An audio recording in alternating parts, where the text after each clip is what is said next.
여기 노인을 품에 안고 절규하고 있는 한 여성이 눈에 보입니다. 그 여성은 당장 그만두라며 누군가를 향해 격앙된 반응을 하면서 말하고 있는데요.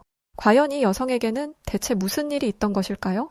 안녕하세요. 저는 일본에서 온 하나미라고 합니다. 저는 일본에서 공무원으로 일하고 있어요. 어렸을 적엔 아티스트가 되고 싶다는 생각을 해본 적도 있었지만 나이가 점점 차다 보니 이게 얼마나 속없는 생각인지 알겠더라고요. 음악을 하든 미술을 하든 예술을 하려면 돈이 있어야 하는데 저희 집은 제 꿈을 지지해줄 만큼의 형편이 안 되었거든요. 저희 집안은 여유로운 형편이 못 됐습니다. 아버지와 어머니는 두 분 다 고아였고 가진 것 없이 결혼을 해서 팍팍하게 사셨거든요. 그러던 중 제가 생겼고 아버지는 가장으로서 저와 어머니를 책임지기 위해 무리하게 일을 하셨습니다. 제가 듣기로는 하루에 2-3시간도 못 자며 일을 하셨다고 하죠. 어머니는 그런 아버지가 걱정이 됐지만 아버지는 곧 태어날 저를 부족하게 키울 수는 없다며 일을 늘릴지언정 줄이지 않으셨다고 합니다. 그러던 어느 날 일을 하기 위해 밖으로 나서던 아버지가 급하게 어머니를 깨우셨고 급하게 현관으로 나간 어머니는 아버지의 모습을 보고 큰 충격을 받고 말았습니다. 아버지의 코에서 폭포처럼 쏟아지는 피가 아버지의 상의를 푹 적실 정도였거든요. 어머니가 나온 지 얼마 되지 않아 아버지는 쓰러졌고 곧바로 병원으로 옮겨졌지만 얼마 지나지 않아 아버지는 숨을 거두었습니다. 특별히 병이 있는 것도 아니었으니 사인은 과로였습니다. 어머니는 흔들리지 않기 위해 마음을 다잡으셨어요. 이유는 곧 세상에 태어날 저 때문이었죠. 사람들은 눈물 한 방울 흘리지 않는 어머니를 향해 독하다, 남편을 따라 죽는 게 아내로서 자긍심을 지키는 일이다 라는 말을 뱉어댔지만 어머니는 흔들리지 않으셨습니다. 그렇게 제가 태어났고 어머니는 최선을 다해 저를 키우셨어요. 또래 아이들이 아버지와 함께 있는 것을 보면 얼굴도 본 적 없는 아버지에 대한 그리움이 사무쳤지만 한 번도 티를 낸 적이 없습니다. 어머니가 저를 어떻게 키우고 계신지 누구보다 잘 알고 있으니까 말이에요. 또 어머니와 아버지 두 분 다 고아였기 때문에 어머니는 의지할 만한 가족도 없었습니다. 그래서 살림살이가 더 팍팍했어요. 이런 환경에서 자랐다 보니 제가 꿈을 포기하는 것도 어려운 일은 아니었습니다.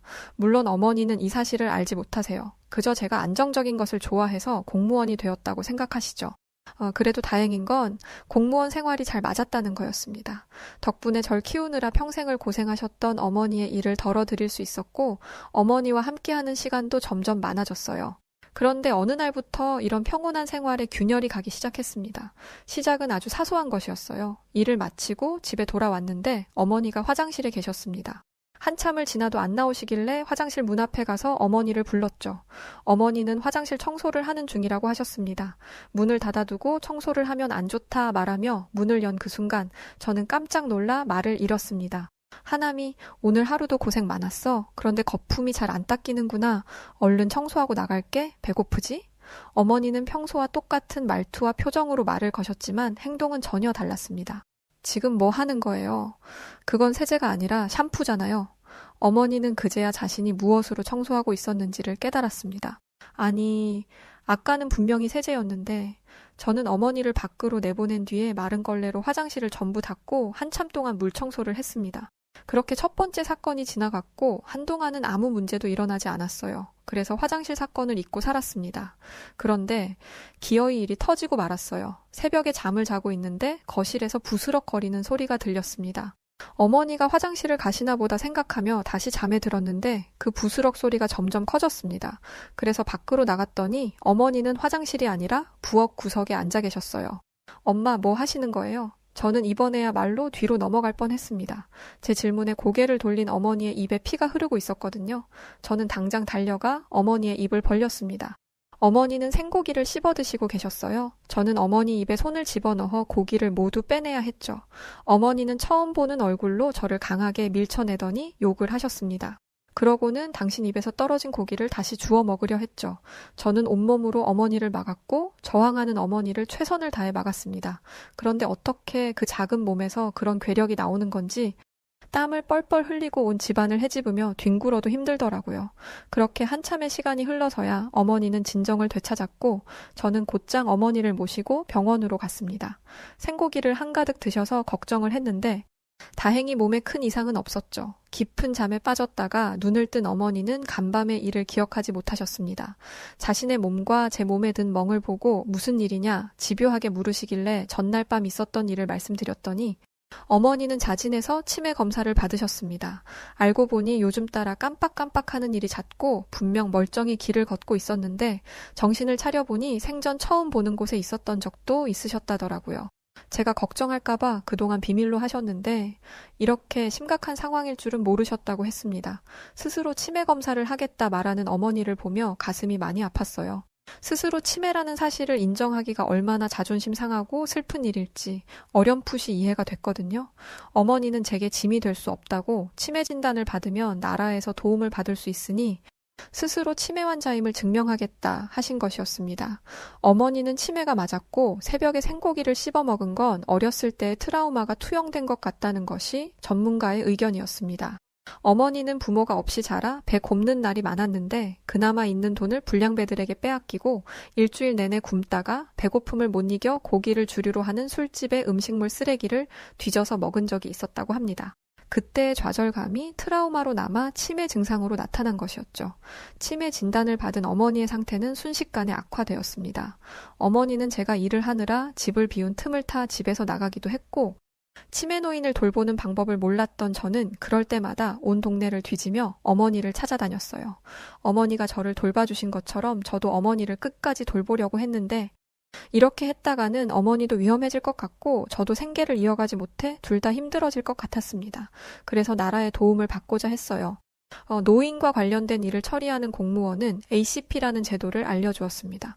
치매 노인의 의사결정권을 보장하기 위해서 내가 지금까지 소중하게 여겨온 것들, 앞으로 소중히 하고 싶은 것들, 앞으로 함께 살고 싶은 사람, 어떤 시설에서 누구에게 돌봄을 받고 싶은지, 식사 내용, 목욕 횟수, 화장실 용변, 심폐소생, 인공호흡기 등의 유무 등등을 적어서 제출하는 것이었죠. 저는 이 얘기를 듣고 어이가 없었습니다. 사무적인 태도로 제도를 소개하는 직원에게 묻고 싶었습니다. 치매 노인을 직접 본 적이 있냐라고요. 이미 과거의 기억에 갇혀 살고 용변 실수도 하는 사람에게 어떻게 자기 결정권이 있단 말입니까? 이런 걸 하려면 건강한 노인들에게 미리 받아두었어야죠. 이미 치매에 걸려 오도 가도 못하는 사람에게 물어봐봤자 어떤 대답을 얻을 수 있단 말입니까? 그러면서 저에게 재택 돌봄 교육 과정을 안내해 주더라고요. 더더욱 어이가 없었습니다. 아니, 저는 평일에 일을 하러 나가야 되고 그러면 어머니를 돌봐줄 사람이 없어요. 그런데 어떻게 재택 돌봄을 할 수 있겠어요? 어머니 혼자 집에 계시면 돌발 사고가 날 수 있는데 어머니를 집에 혼자 두라는 말이에요? 저는 치매 돌봄 센터를 원해요. 그러자 직원은 곤란하다는 표정으로 말했습니다. 어떤 말을 하고 싶은 건지는 알겠는데요. 지금 일본의 노인들이 얼마나 많은지는 알고 계시죠? 그중에 치매 노인 수도 만만치 않아요. 그 사람들을 전부 센터로 보내는 건 지금으로선 불가능입니다. 그럼 다른 방법은 없느냐 물으니 그 대답도 골 때렸어요. 그래서 재택 돌봄 교육도 하고 가이드라인도 제공해 주잖아요. ACP 제도로 필요 없다고 했으면서 뭐 어쩌라는 거예요? 모든 걸 국가에 의지하는 건 좀 아니지 않아요? 저는 제가 봉사해왔던 일본이라는 나라가 이토록 대책이 없을 줄은 몰랐습니다. 게다가 노인 인구가 폭발적으로 증가하는 상황 속에서 복지 정책을 이 정도밖에 구축하지 못했다는 점에서 너무나 실망스러웠어요. 저는 포기하지 않고 어머니를 모실 수 있는 곳을 찾았습니다. 그런데 답을 찾을 수가 없었어요. 나라에서부터 가정 돌봄을 장려하는데 뭘 할 수가 있겠어요. 결국 저는 비싼 돈을 들여 사설 업체에서 사람을 써 집에서 어머니를 돌보게 되었습니다. 그런데 아시겠지만 일본의 인건비는 굉장히 비쌉니다. 게다가 치매 노인을 돌보는 일은 아무나 할 수 없는 일이었기 때문에 더 비쌌죠. 게다가 제가 없고 제대로 된 인지 능력이 없는 어머니에게 보호사가 무슨 행동을 할지는 아무도 몰랐기에 비싼 돈을 쓰고 사람을 쓰면서도 항상 불안한 마음을 가지고 살았습니다. 그러던 중 한국으로 출장을 가게 되었어요. 어머니 때문에 출장을 가지 못할 것 같다고 말했지만 제 상사는 지금까지 어머니 핑계로 당직이나 여러 행사에 빠진 게 몇 번인지 알아. 지금 동료들 원성이 잦아. 이번에도 발 빼려고 하면 징계를 피할 수 없을 거야 라고 했습니다. 이해가 안 되는 건 아니었어요. 동료들이 뒤에서 제 욕을 얼마나 하고 있는지를 잘 알고 있었기 때문에 상황이 얼마나 안 좋은지 알고 있었습니다. 저는 보호사에게 어머니를 맡기고 한국으로 출장을 가려고 했는데 출국 하루 전날 보호사가 어머니를 함부로 대했다는 것을 알게 되었습니다. 어머니의 몸 곳곳에 시퍼런 멍이 든 걸 제가 보고 말았거든요. 저는 결국 어머니를 모시고 한국에 가는 수밖에 없었습니다. 당연히 상사는 굉장히 못마땅해 했지만 제가 한국에 가서 어머니를 보호시설에 맡긴다고 약속에 약속을 거듭하니 겨우 허락해 주었어요. 제가 알아보니 한국에서는 다양한 요양보호시설이 있었습니다. 제가 한국에 머무는 일주일 동안 어머니를 맡길 수 있다는 답신을 받았죠. 솔직히 한국과 일본은 사이가 좋지 않기 때문에 한국 요양원이 어머니를 받아주지 않을 수도 있다고 생각했습니다. 하지만 한국에서 만난 요양보호사는 한국어가 서툰 저를 배려하기 위해 요양원 입소자들의 보호자에게 전달하는 안내문도 일본어로 번역해 주었어요. 그 섬세함에 놀란 저는 이 요양원에 일본인들이 있는 줄 알았습니다. 그런데 제가 처음이라고 하더라고요. 자국에서는 요양원이 부족하다며 문전박대당하고 요양원 자리가 없으니 늘 저자세로 굽신거려야 했는데 한국은 달랐습니다. 치매 노인을 돌보며 힘들었던 그간의 시간을 이해해주고 제게 믿음을 주었죠. 요양보호사만 친절했던 게 아니었습니다. 어머니를 모시고 공항에 도착했을 때 짐을 찾는 데 집중하느라 그만 어머니를 놓치고 말았습니다. 뒤늦게 어머니를 찾으러 다녔지만 도무지 보이지 않았어요. 한국어도 서툰이 도움을 청하기도 어려웠죠. 그런데 그때 한 한국인 여행객이 서툰 일본어로 제게 말을 걸었습니다. 도와주겠다고요? 저는 한국인 여행객의 뒤를 따라 공항 직원을 찾아갔습니다. 번역기까지 써가며 제 말을 번역해준 한국 여행객이 자초지종을 직원에게 설명했고 직원은 깜짝 놀라며 방송을 했어요. 치매 노인이라는 이유로 온갖 무시를 당해왔던 어머니였습니다. 일본에서는 어머니가 살짝 닿기만 해도 기겁을 하며 더러운 병균 취급을 하는 사람들도 많았어요. 앞에서는 안타까운 척, 힘내라는 말만 번지르르하게 하고 뒤에서는 왜 저런 사람을 데리고 나와서 민폐를 끼치냐 라며 욕하는 경우가 열의 9이었죠. 그런데 한국은 달랐습니다. 얼마 지나지 않아 어머니를 찾았다는 연락이 왔고 저는 직원을 따라 나갔습니다. 그 사이에 한국인 여행객이 제 짐까지 직접 챙겨서 가져다 주었죠. 어떻게든 살해를 하려 했지만 한사코 거절하며 급하게 자리를 떠나는 탓에 감사 인사도 제대로 하지 못했네요. 다시 만난 어머니는 누군가의 손을 꼭 잡고 있었어요. 젊은 아가씨였는데 그분이 떠돌아다니는 어머니를 데리고 안내 데스크로 온 것이었어요. 어머니는 제가 데려가려고 하자 아가씨의 손을 강하게 잡으며 제게로 오길 거부했습니다. 치매 걸린 노인의 악력은 성인 남자 저리 가라이기 때문에 저는 아가씨의 손이 으스러질까 걱정되었어요. 서둘러 어머니를 강제로 떼어내려고 하는데 그 아가씨는 괜찮다는 미소를 보이며 되려 어머니를 안아주었습니다. 마치 아이를 다루듯 어머니의 등을 부드럽게 쓸어내리자 어머니는 곧 진정했고 아가씨의 손을 놓았죠. 놀라웠습니다. 대체 어떻게 이런 대처를 할 수 있는지 궁금했어요. 그러자 그 아가씨는 자신의 할아버지가 치매에 걸려 돌아가셨다는 것을 알려주었죠. 저는 감사 인사를 건네며 한국에서는 치매 노인을 어떻게 대하는지 물어보았습니다. 그런데 얘기가 이어질수록 저는 입을 떡 벌릴 수밖에 없었어요. 한국에서는 계속해서 요양보호사를 양성하고 있었고 노인 인구의 비율이 높아짐에 따라 관련 예산도 확대하는 중이었습니다. 또 매년 목표한 목표치를 꾸준히 달성하는 중이었죠. 이 사실을 알려준 아가씨는 일본은 어떤가요? 노인 비율도 한국보다 훨씬 높은 걸로 알고 있어요. 그러니 노인 복지도 오랫동안 이어졌을 것 같은데 분명 한국이 배울 점이 있을 것 같아요. 사실 저는 사회복지 쪽을 공부하고 있거든요. 라며 일본에 대해 궁금해했습니다. 그런데 저는 부끄러운 마음에 입을 열 수 없었어요.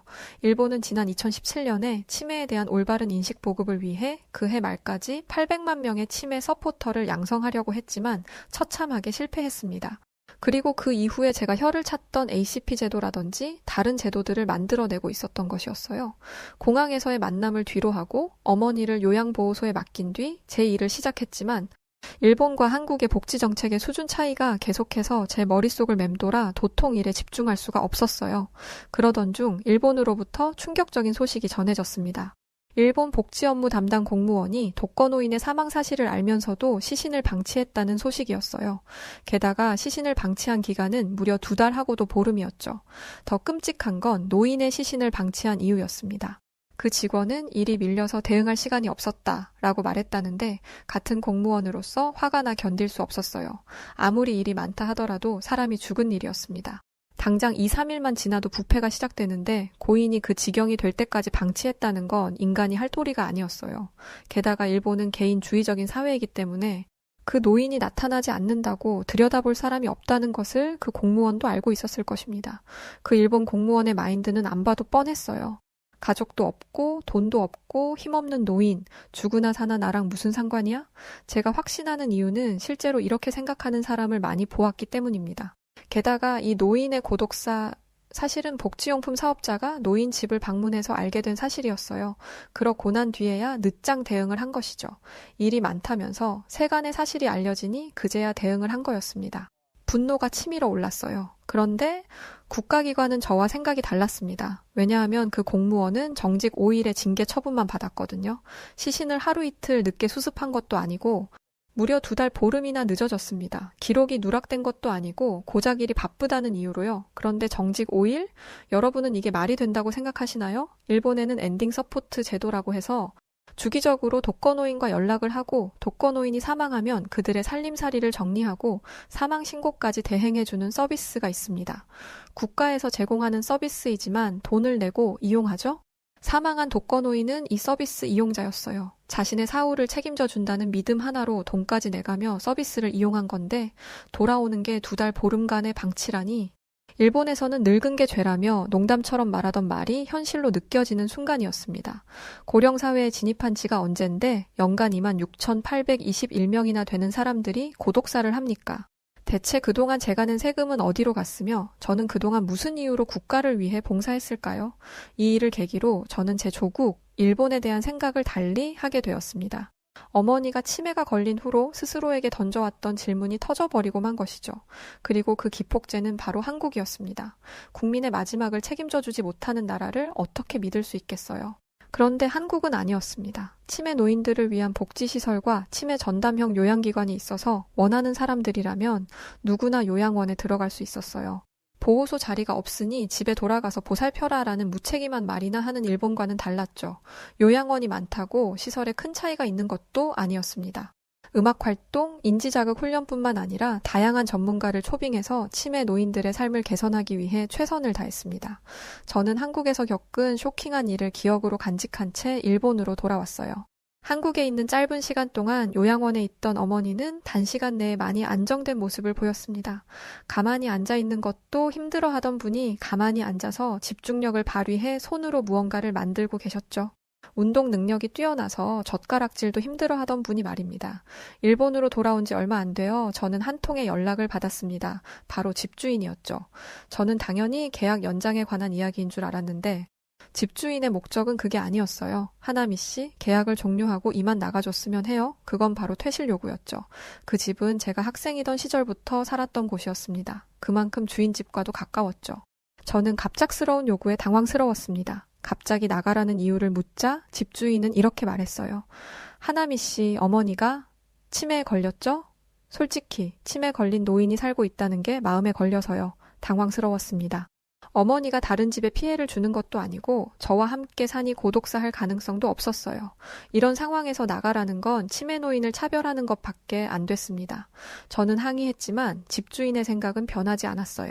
하나미 씨가 어떤 마음인지는 알겠지만 그것까지 제가 신경 쓸 이유는 없는 것 같네요. 기간 내에 집을 빼주세요.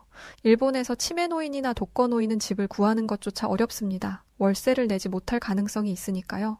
그래서 정부가 나서서 보증업체를 통해 노인의 월세를 대신 내주려고 하지만 보증업체마저도 이를 꺼립니다. 고독사 등 리스크가 크니까요. 운 좋게 보증업체와 연결되었다 하더라도 부동산이 집주인과 연결을 해주지 않습니다. 국가의 무책임함, 오랫동안 관계를 이어왔던 이웃의 외면 때문에 시리에 빠진 저는 일본을 떠나기로 마음먹었어요. 그래서 어머니와 이민을 계획했습니다. 바로 한국으로의 이민이었죠. 영주권을 취득하기 위해 공부를 시작했는데 한국의 역사를 배우다 보니 왜 한국인들이 일본을 그토록 미워하는지 알겠더라고요. 일본이 한국에 이토록 끔찍한 일을 저질렀다는 것, 그리고 그 역사를 인정하지 않고 있다는 사실에 일본 국민을 넘어 인간으로서 환멸이 났습니다. 저는 진정한 한국인이 되기 위해 최선의 노력을 다하고 있어요. 언젠간 한국의 영주권을 따서 어머니의 마지막 인생을 행복하게 만들어드리고 싶습니다. 자국에서조차 대우받지 못한 저희를 한국은 따뜻하게 맞아주었습니다. 한국인분들이 그토록 싫어하는 일본인인 저희들을 말이죠. 하지만 그럼에도 저희를 국적을 넘어 사람으로서 인정해주시고 보살펴주려는 한국인분들의 인성과 인품에 그저 너무 감사한 마음뿐입니다. 자, 오늘은 치매에 걸린 어머니를 보호하기 위해서 사투를 벌이고 있는 딸이 한국을 경험하고 한국에게 감사하게 되었다는 이야기가 담긴 사연이었습니다. 사연을 듣고 나니 저도 어머니 생각이 많이 나는데요. 아무쪼록 하나미 씨와 하나미 씨, 어머님이 정말 영주권을 취득하시고 남은 삶을 잘 보내시길 응원합니다. 그럼 오늘의 사연 어떻게 들으셨나요? 오늘 사연이 즐겁고 감동적이셨다면 구독과 좋아요 부탁드리고요. 저는 지금까지 해외 다양한 사연들을 읽어드리는 여우튜브 송은지였습니다.